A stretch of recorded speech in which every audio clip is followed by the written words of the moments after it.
kita itu sudah enggak kita itu merdeka. Berarti sekali lagi kita itu belum merdeka. Seorang perempuan paski beraka disuruh melepas jilbabnya, ini akibat orang yang mendahulukan syariat atau aturan manusia. Masalah pemikiran kita boleh berbeda, nggak apa-apa. Bismillahirrahmanirrahim. Assalamualaikum warahmatullahi wabarakatuh. Kemarin kita semua merayakan Hari Proklamasi Kemerdekaan Indonesia yang ke-79. Merdeka. Apa sih arti merdeka itu gitu ya? Kalau kita lihat merdeka itu artinya bebas dari penghambaan. Dan juga merdeka itu artinya adalah tidak terkekang oleh sesuatu. Merdeka itu juga tidak terikat, tidak tergantung oleh sesuatu. Dia juga tidak terpengaruh oleh apapun dan siapapun. Dan juga merdeka itu bebas dari kekuasaan pihak tertentu. Nah, Indonesia ini kan dulu waktu dijajah Belanda dan Jepang itu kan tidak bebas, terikat, bahkan sengsara. Tapi dengan takdir Allah Subhanahu wa taala, dengan perjuangan para sahabat kita, para pahlawan. Sering saya sampaikan pahlawan itu adalah orang yang banyak pahalanya. Dengan ikhlas, dengan semangat, ucapan ish kariman aumut syahidan, hidup kamu mulia yang mulia, atau kalau mati syahid. Nah, itu ucapan para pahlawan kita itu. Sehingga pada tanggal 17 Agustus 1945 bangsa kita merdeka. Ini kita syukuri, kita sekarang tinggal melanjutkan, melestarikan, kita mengisi kemerdekaan dengan hal-hal yang positif, sehingga cita-cita para pahlawan yang gugur atau yang meninggal biasa itu terwujud. Kemudian kita sebagai warga negara Indonesia yang cinta kepada tanah air, kita syukuri, kita nikmati kemerdekaan ini dengan semaksimal mungkin sesuai dengan aturan-aturan yang ada. Tapi jangan bahagia kalau di dalam agama kita itu merdeka itu menurut Ibnu Qayyim al-Jauziyah itu ada berbagai macam merdeka. Yang pertama, kita itu sudah enggak kita itu merdeka dari kesyirikan. Tauhid kita ini sudah murni atau belum? Kalau tauhid kita ini belum murni, masih suka datang-datang ke dukun, masih percaya dengan sesajen-sesajen, masih menggantungkan diri kepada selain Allah Subhanahu wa taala, berarti diri kita itu belum merdeka. Karena Bapak Ibu, jangan bahagia. Apa sebenarnya yang menyebabkan terkadang tauhid kita itu tercemari oleh kesyirikan? Yang pertama adalah karena kesenangan yang di dalam kehidupan kita ini tidak lepas daripada sesuatu itu. Apa kesenangan-kesenangan itu?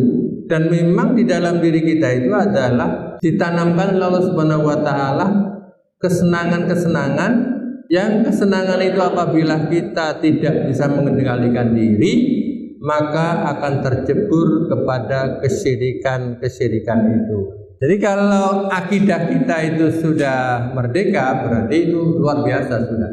Tapi kalau kita sebagai warga Muhammadiyah, kemudian tauhid kita dengan ucapkan kalimat la ilaha illallah itu masih tercampur dengan kesyirikan-kesyirikan, maka di situ berarti kita itu belum merdeka. Karena masih menggantungkan kepada yang lain. Padahal ucapan kita itu apa?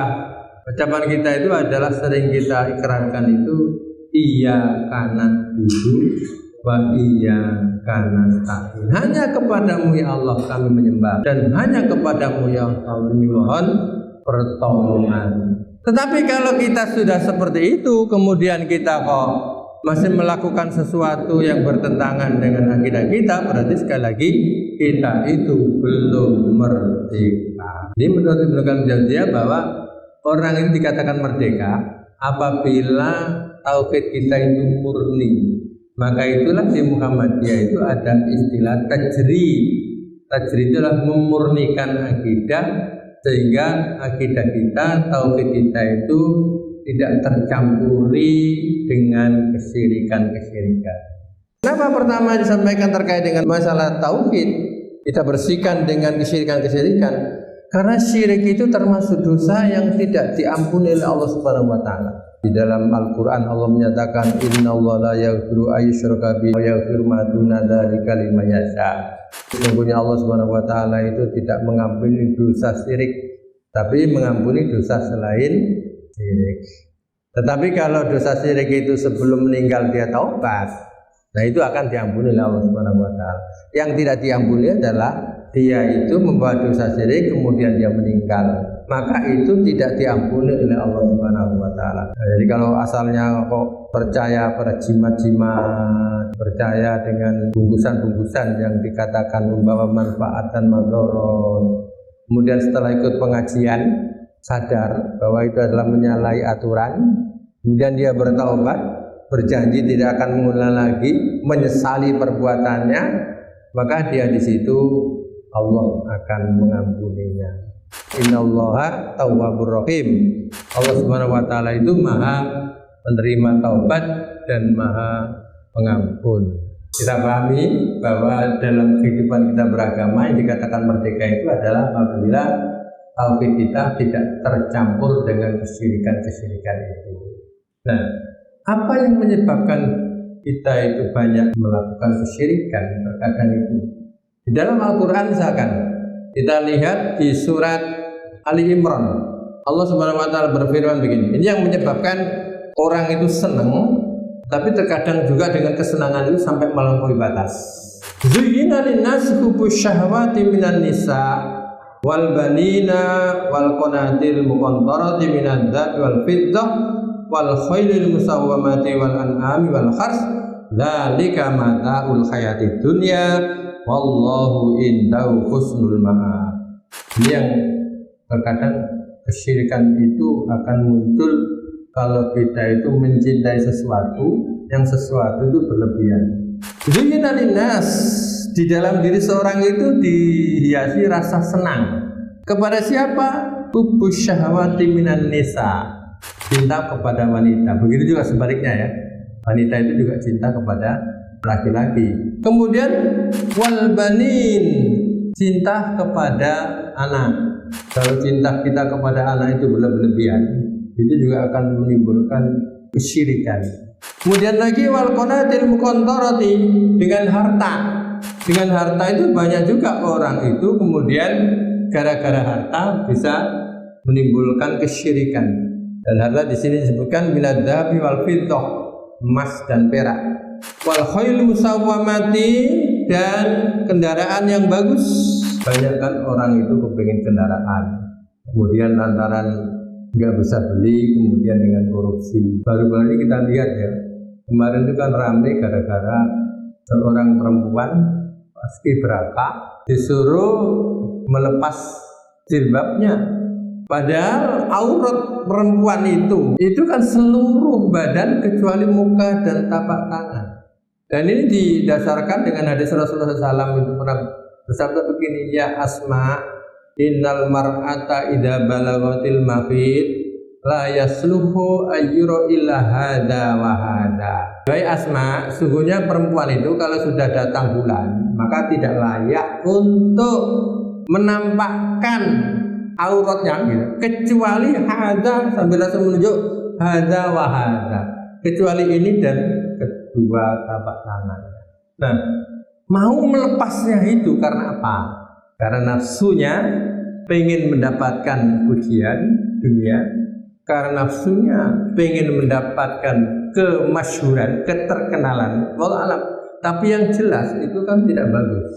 Jadi kalau ketua BPIP, Badan Pembina Ideologi Pancasila, itu karena apa? Kalau orang itu konsisten sampai ketua MUI keras, kalau dipaksa untuk membuka aurat seperti itu bertentangan dengan ajaran Islam itu. Nah ini kan karena dihiasi ya. Kalau kita lihat di Quran, "Zina lin-nasi hubbus syahawati minan nisa wal banin wal qanatil muqantarati minadh dhahabi wal fiddati wal khayl musawati wal an'am wal hars." Itu semuanya adalah hanya kesenangan dunia saja. Jadi terkenal jadi paskibraka, tapi melanggar syariat Islam. Terlepas apakah dipaksa suruh ngelepas atau melepas sendiri, salah akidah atau dunia. Makanya di situ zalika mataul hayati dunia, itu adalah kesenangan dunia. Wallahu indahu husnul ma'ab. Padahal Allah itulah sebaik-baik tempat kembalinya. Kalau orang itu akidahnya kokoh itu mungkin nggak mau ya. Kalau sudah ada beritanya bahwa disuruh melepas jilbab, sekalipun itu hanya waktu latihan dengan waktu pentasnya, sedikit pun nggak akan mau. Nah ini adalah karena apa? Orang itu karena nafsunya. Sehingga di Quran Allah menyatakan, "Afara'aita man ittakhadha ilahahu hawa." Apakah kamu tahu orang yang menjadikan hawa nafsunya itu sebagai Tuhan? Sehingga itu nggak boleh. Kita melihat ancaman bagi orang yang menyekutukan Allah atau yang meletakkan Allah di bawah segala-galanya di dunia. Kita lihat contoh bagian di dalam surat At-Taubah. Apa akibatnya orang yang melanggar aturan Allah Subhanahu wa taala? Kul in kana aba'ukum wa abna'ukum wa ikhwanukum wa azwajukum wa ashiratukum wa amwalun iqtaraftumuha wa tijaratan takhshawna kasadaha wa masakinu tardawna habba ilaikum minallahi rasuli wa jihadin fi sabilihi atarabbasu hatta ya'tiyallahu bi amrih wallahu la yahdil qaumal fasiqin. Ini akibat orang yang mendahulukan syariat atau aturan manusia, menyampingkan aturan Allah Subhanahu wa taala. Katakan, jika bapak-bapakmu, anak-anakmu, saudara-saudaramu, istri-istri kamu, keluarga kamu, hartamu dan usahamu yang kau takutkan bangkrutnya dan tempat tinggal yang kau punyai, yang kau senangi, itu semua kau lebih cintai bila dibandingkan dengan Allah dan Rasulnya dan jihad di jalan Allah, maka Allah memberikan peringatan. Tunggu saatnya di sini disebutkan, yang jelas dampaknya adalah dampak negatif akhirnya nanti. Jadi akidah dijual seperti itu kan, minimal dapat omelan, dapat celaan dari orang, sehingga Allah memutuskan urusannya. Allah tidak memberikan petunjuk bagi orang-orang yang fasik. Jadi ini adalah penyebab akidah itu terusir, terganggu dengan cintanya dunia melebihi cintanya kepada Allah Subhanahu wa taala. Jadi kalau kita masih begini, berarti hidup kita itu belum merdeka dari sisi akidah kita. Kalau ukurannya seperti tadi itu loh ya. Tapi kalau kita tetap konsisten Allah di atas segala-galanya, kalau kita melihat bagaimana Nabi Ibrahim gitu ya. Nabi Ibrahim itu luar biasa, menampakkan cintanya kepada Allah di atas segala-galanya. Sampai anaknya itu dikorbankan. Nabi Ismail, Siti Hajar itu betul-betul dijadikan sebagai contoh bagi kita.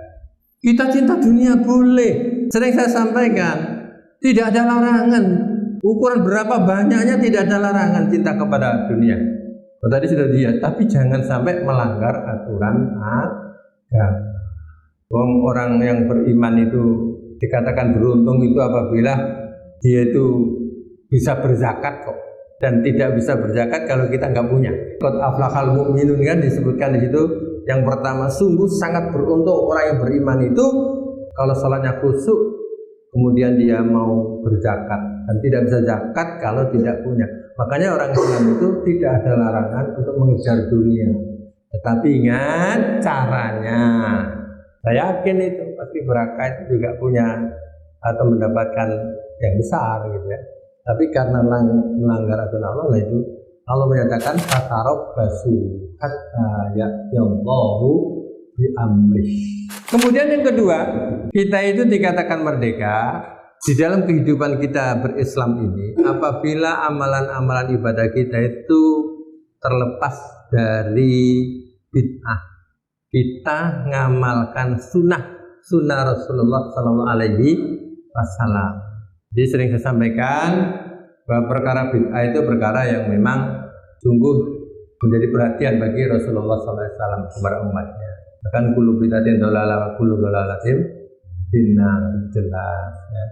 Tapi kalau dalam masalah-masalah ijtihadiyah, kita jangan memvonis kepada saudara kita bahwa itu adalah perkara bid'ah.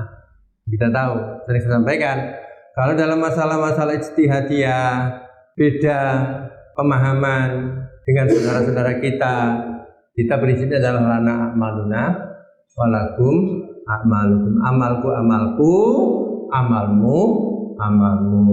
Ya, misalkan sering disampaikan kalau kita itu mengusap rambut itu kan kalau wudhu itu seluruh ya, kemudian baru telinga. Dan saudara kita yang wudhu itu di Imam Syafi'i kan sebagian saja, karena biru usikum bi itu adalah menunjukkan sebagian. Jadi kalau sebagian itu sudah sah. Itu masalah ijtihadiyah. Masalah pemikiran kita boleh berbeda, nggak apa-apa. Makanya itulah dulu Pak Prof. Bedar Nasir itu kan pernah menyatakan begini, masalah menentukan awal Ramadan atau 1 Syawal, metodenya itu adalah masalah ijtihadiyah. Jadi tidak boleh dipaksakan Muhammadiyah harus ru'yat. Kita lihat ada 4 madhab. 4 madhab itu kan berbeda-beda. Tidak boleh kemudian Indonesia dipaksakan untuk mengikuti 1 madhab saja, karena ini adalah masalah-masalah ijtihadiyah. Ya, jadi misalkan orang Indonesia wajib mengikuti madhab Syafi'i, nggak bisa, karena masalah ijtihad itu mesti ada perbedaan pendapat dan dihargai oleh Rasulullah perbedaan pendapat itu. Dalam contoh kan pernah itu kan Rasulullah bagaimana menghargai sahabat yang berbeda pendapat. Dia berangkat bepergian, kemudian nggak ada air, kemudian tayamum, waktunya sholat tiba, begitu sholat dua-dua dengan tayamum. Selesai sholat, berangkat lagi, waktunya masih ada air. Yang satunya ngulangi karena masih ada waktu dan ada air. Satunya nggak ngulangi, saya sudah sholat. Dan tadi saat itu saya dapat rukhsah peringanan. Dua-duanya ini menghadap Rasulullah SAW. Apa kata Rasulullah? Kata Rasulullah, kamu yang ngulangi dapat 2 pahala. Kamu yang nggak ngulangi dapat 1 pahala. Jadi kalau masalah-masalah pemikiran itu tidak sama. Jangan maksakan. Jadi kita berusaha bagaimana supaya hidup kita itu betul-betul belajar dalam mengamalkan apa yang kita amalkan ini ada dalilnya apa enggak. Jangan seperti taklid, tapi kita itu ittiba'ur rasul, jangan taklid. Kalau taklid itu kan ikuti tanpa ada dalilnya. Itulah yang disebut dengan kita merdeka. Kalau kita itu senantiasa memperhatikan sunnah-sunnah Rasulullah SAW dan kita mengantisipasi amalan-amalan yang ada kaitannya dengan bid'ah. Kemudian yang ketiga dan bahagia, kita itu dikatakan merdeka apabila dalam hidup kita itu konsisten, terhindar dari kelalaian. Contoh seperti kemarin ya, kalau kita lihat dalam peringatan dari proklamasi, banyak kegiatan kita. Ada yang makan kerupuk, manjat pohon pinang, ada yang bilang itu apa artinya makan kerupuk itu ada nilainya sebenarnya. Itu menggambarkan bagaimana perjuangannya para pejuang dulu untuk merebut kemerdekaan. Nilainya di situ, ya. Nilainya adalah berjuang. Sama dengan naik pohon pinang, perjuangannya itulah yang kita nilai. Sama dengan para pahlawan dulu berjuangnya sampai titik darah penghabisan. Jadi banyak sampai kemudian lalai, waktunya sholat gak sholat. Nah ini berarti kita belum merdeka. Malah justru perlombaan terus. Boleh saja. Itu masalah-masalah urusan dunia. Dan itu tradisi. Masalah-masalah dunia kan disebutkan al-aslu fil asya al-ibaha illa madalla dalil at-tahmihi. Jadi asalnya dunia itu boleh kecuali kalau ada dalil yang mengharamkannya. Jadi kalau makan kerupuk, kecuali kalau gendong istri ya di depan orang, sampai keliru ya, mengambil istrinya orang gitu. Masya Allah itu. Nah itu kan dipamer ya. Yang wajar-wajar aja lah. Nangkap belut. Nah itu perjuangan. Angkat bebek di kali perjuangan. Apapun kesibukan kita, jangan melalaikan waktunya sholat di sholat. Jangan kemudian itu menjadikan kita lalai. Kalau kita masih konsisten waktunya sholat, berarti kita itu sudah merdeka. Tapi kalau belum, kita belum merdeka. Dalam kondisi apapun, kita berusaha istiqomah.